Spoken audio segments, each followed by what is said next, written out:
बिस्मिल्लाहिर्रहमानिर्रहीम। अस्सलाम वालेकुम। फ़ोटोशॉप के कोर्स में खुश आमदीद। जैसा कि आप जानते हैं कि हमारा फ़ोटोशॉप का कोर्स स्टार्ट है। इससे पहले हम फ़ोटोशॉप के बारे में कई वीडियो बना चुके हैं, जिसमें हमने फ़ोटोशॉप के कई कॉन्सेप्ट को समझा, यानी फ़ोटोशॉप के अंदर कई चीज़ों को हमने सीखा। अगर वो वीडियोस आपने नहीं देखी तो आप इस वीडियो पे मौजूद आई बटन पे क्लिक करके यानी प्लेलिस्ट में जाके वो तमाम वीडियोस वॉच कर सकते हैं। आज हमारा जो टॉपिक है, यानी आज हम जिस टॉपिक के बारे में बात करेंगे वो है हेलिंग ब्रश टूल। जैसा कि आप जानते हैं कि अब हम टूल्स के बारे में बात कर रहे हैं, यानी इससे पहले हमने फ़ोटोशॉप के ऊपर जितने भी टूल्स हैं इन तमाम को डिस्कस किया। हमने इन तमाम को डिटेल में देखा कि किस टूल की मदद से हम क्या कर सकते हैं और किस टूल को हम किस तरीके से यूज़ कर रहे होते हैं फ़ोटोशॉप के अंदर। पिछली वीडियो में हमने सीखा था, यहीं से हमने सीखा था स्पॉट हेलिंग ब्रश टूल को। स्पॉट हेलिंग ब्रश टूल का बेसिकली क्या काम था? स्पॉट हेलिंग ब्रश टूल का काम ये था कि उसकी मदद से हम किसी भी चीज़ पे मौजूद दाग धब्बों को दूर कर सकते हैं, चाहे वो किसी इंसान का चेहरा हो या कोई भी चीज़ हो। और हमने इस टूल को अप्लाई करके भी देखा। वो वीडियो भी आप प्ले लिस्ट में जाके वॉच कर सकते हैं। अब हम देखेंगे इसी में मौजूद एक टूल है हमारे पास, हेलिंग ब्रश टूल। अगर इस टूल के ऊपर हम लॉन्ग प्रेस करें, लॉन्ग प्रेस करने के बाद आप देख सकते हैं कि स्पॉट हेलिंग ब्रश टूल के नीचे ही एक और टूल है, hailing brush tool. Hailing brush tool basically क्या है, उसके लिए हम इसे सेलेक्ट कर लेते हैं। ये हमने सेलेक्ट कर लिया है। सेलेक्ट करने के बाद हम अपना कर्सर इसके ऊपर लेके आएंगे और यहाँ से देखेंगे कि इस टूल का क्या काम है। हेलिंग ब्रश टूल जो है, इसकी मदद से हम ये कर रहे होते हैं कि फ़ोटोशॉप के अंदर अगर आपने एक चीज़ क्रिएट कर ली, एक चीज़ क्रिएट करने के बाद आप चाह रहे हैं बिल्कुल उसी की डुप्लीकेट दूसरी तरफ भी हो जाए, यानी एक आपने चीज़ पहले क्रिएट की, क्रिएट करने के बाद आप उसी की डुप्लीकेट नहीं करना चाह रहे, बल्कि आप चाह रहे हैं आप यहाँ पे उसकी कॉपी खुद से तैयार करें। यानी एक तो होता है कि आपने किसी चीज़ को खुद से कॉपी कर लिया, यानी उसको सेलेक्ट किया, सेलेक्ट करने के बाद या डुप्लीकेट कर दिया या कॉपी करके पेस्ट कर दिया। हेलिंग ब्रश टूल के अंदर ये नहीं होता। हेलिंग ब्रश टूल के अंदर ये होता है कि हम एक ब्रश की मदद से खुद से उसकी कॉपी क्रिएट करते हैं। वो किस तरीके से करते हैं, उसके लिए हम यहाँ पे कोई पिक्चर ओपन कर लेते हैं। पिक्चर ओपन करने के लिए हम ऊपर मेन्यू बार में मौजूद फर्स्ट ऑप्शन फाइल पे क्लिक करेंगे, यहाँ से ओपन के ऊपर जाएंगे और यहाँ से हम सेलेक्ट करेंगे किसी पिक्चर को। ये हमारे पास एक पिक्चर है। ये हमने सेलेक्ट कर ली है। सेलेक्ट करने के बाद हम इसको मर्ज कर देंगे। ये हमारे पास पिक्चर आ चुकी है। अब हम क्या करेंगे, इस पिक्चर को दूसरे पेज के ऊपर लेके जाएंगे। उसके लिए मैं यहाँ से इसे सेलेक्ट करती हूँ। सेलेक्ट करने के बाद आहिस्ता आहिस्ता दूसरे पेज की जानिब ड्रैग कर दूँगी। ये हमारे पास पिक्चर आ चुकी है। अब हम यहाँ से Ctrl+T को प्रेस करेंगे। Ctrl+T को प्रेस करने के बाद इसके साइज़ को थोड़ा इंक्रीज़ कर देंगे। ये हमने इसके साइज़ को इंक्रीज़ कर दिया है। इंक्रीज़ करने के बाद अब हम चाह रहे हैं यहाँ से हेलिंग ब्रश टूल को यूज़ करना। उसके लिए हमें क्या करना होगा, उसके लिए हम यहाँ से सेलेक्ट करेंगे हेलिंग ब्रश टूल को। ये हमने हेलिंग ब्रश टूल को सेलेक्ट कर लिया है। हेलिंग ब्रश टूल को सेलेक्ट करने के बाद अब हमने क्या करना है कि हमने इसकी डुप्लीकेट कॉपी तैयार करनी है। अगर हम यहाँ पे अप्लाई करें, अप्लाई करने के बाद आप देख सकते हैं कि यहाँ पे वो हमसे कह रहे हैं कि आप आल्ट की को प्रेस करें, यानी इसको क्लिक करने के साथ साथ आप अपने कीबोर्ड से आल्ट की को प्रेस करें, तभी आप यूज़ कर सकते हैं हेलिंग ब्रश टूल का। उसके लिए हम ओके कर देते हैं। ओके करने के बाद हम अपने कीबोर्ड से आल्ट की को प्रेस करेंगे। पहले हम कर लेते हैं इसके साइज़ को सिलेक्ट। साइज़ को किस तरीके से सिलेक्ट करना है, उसके लिए हम यहाँ से कर लेते हैं इसके साइज़ को इंक्रीज़, यानी राइट क्लिक करेंगे। राइट क्लिक करने के बाद यहाँ से इसके साइज़ को थोड़ा इंक्रीज़ करेंगे, इतना।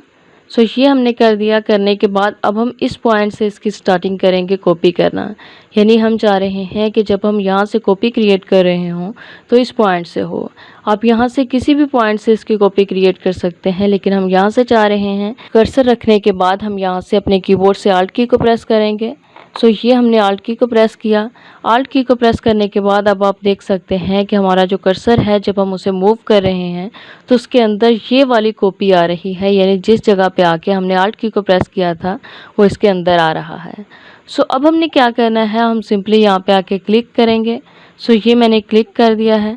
क्लिक करने के बाद आपने क्या करना है, आपने छोड़े बगैर इसको आगे की तरफ, ये देखिए इस तरीके से आप मूव करेंगे। सो आप देख सकते हैं कि किस तरीके से बिल्कुल एक रिफ्लेक्शन की तरह यहाँ पे दूसरी पिक्चर क्रिएट हो रही है, लाइक ऐसे। ये देखिए। सो आप देख सकते हैं कि हम यहाँ पे मूव कर रहे हैं और जो हमारी पहले वाली पिक्चर है उसके ऊपर एक प्लस का साइन है, जो ये इंडिकेट कर रहा है कि किस जगह से अब इसकी कॉपी हो रही है। ये देखिए, हम अपने कर्सर को जिस जानब भी लेके जा रहे हैं वहीं से उसकी कॉपी हो रही है। सो ये हमने कॉपी कर दी। करने के बाद ये देखिए अभी भी हमारा कर्सर वैसा ही है, यानी अभी भी उसके अंदर वो चीज़ आ रही है जहाँ से हमने कॉपी करनी स्टार्ट की थी। सो अब हम क्या करेंगे, अगर हम इसकी एक और कॉपी करना चाहें तो हम वो भी कर सकते हैं, लाइक इस तरीके से।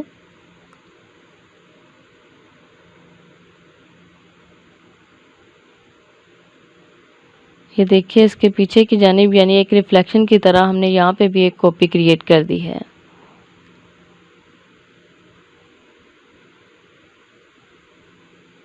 सो ये हमारे पास कॉपी आ गई। इसी तरीके से हम यहाँ पे क्रिएट कर लेते हैं। सो देखिए ऐसे। ये देखिए यहाँ पे जगह कम है इसलिए हमें इस तरीके से नज़र आ रहा है। सो इस तरीके से हम यूज़ कर रहे होते हैं हेलिंग ब्रश टूल का, यानी हेलिंग ब्रश टूल को यूज़ करके हम किसी भी चीज़ की खुद से कॉपी क्रिएट कर सकते हैं। यानी अगर हमने कहीं एक जगह पे कोई डिज़ाइन अप्लाई कर दिया, सो ज़रूरी नहीं है कि आपने किसी चीज़ को ही कॉपी करना है, यानी किसी पिक्चर को ही कॉपी करना है। सो हम इसमें ये भी कर रहे होते हैं कि अगर हमने एक साइड पे डिज़ाइन अप्लाई कर दिया, एक साइड पे डिज़ाइन अप्लाई करने के बाद हम चाह रहे हैं कि वही डिज़ाइन दूसरी जानब भी आ जाए, सो वहाँ पे हम यूज़ कर रहे होते हैं हेलिंग ब्रश टूल का। सो हेलिंग ब्रश टूल के अंदर ही एक और टूल है, वो है हमारे पास पाथ टूल। सो अगर हम इसके ऊपर आके क्लिक करें, क्लिक करने के बाद अब आप देख सकते हैं कि ये हमारा कर्सर इसमें कन्वर्ट हो चुका है। सो इसका भी बेसिकली काम यही है जिस तरीके से हम हेलिंग ब्रश टूल को यूज़ कर रहे होते हैं, लेकिन ये एक रिफ्लेक्शन की तरह काम करता है, यानी एक आईने की तरह काम करता है। सो वो किस तरीके से, सो आप देख सकते हैं कि यहाँ पे हमारा जो कर्सर है वो इस शेप में कन्वर्ट हो चुका है। सो इसमें हम क्या करते हैं कि हम बाकायदा तौर पे यहाँ पे सिलेक्शन करते हैं, यानी जिस एरिया की हमने सिलेक्शन करनी हो वो करते हैं। लाइक ये देखिए, हमने इतने एरिया की यहाँ पे सिलेक्शन कर ली। सिलेक्शन करने के बाद अब हम क्या करेंगे, हम इस सिलेक्शन के अंदर जो भी दिखाना चाह रहे हों वो हम दिखा सकते हैं। किस तरीके से हम दिखा सकते हैं, ये देखिए इस तरीके से। सो ये हमने सिलेक्शन कर ली। सिलेक्शन करने के बाद इस वाली चीज़ को हम जहाँ पे भी दिखाना चाह रहे हों दिखा सकते हैं, लाइक ऐसे। ये देखिए, ये हमने सिलेक्शन की। सिलेक्शन करने के बाद ये देखिए इतना एरिया हमारे पास सिलेक्ट हो चुका है और इसको हम दूसरी जानिब भी ये देखिए इस तरीके से अगर हम दिखाना चाहें तो दिखा सकते हैं। यानी इसका काम भी बिल्कुल हेलिंग ब्रश टूल की तरह ही है, लेकिन इसमें यह है कि हम खुद से पाथ को सिलेक्ट करते हैं, यानी जिस एरिया की हम सिलेक्शन करना चाह रहे हों हम उसको सिलेक्ट कर लेते हैं। सिलेक्ट करने के बाद उसको दूसरी जगह पे दिखा सकते हैं।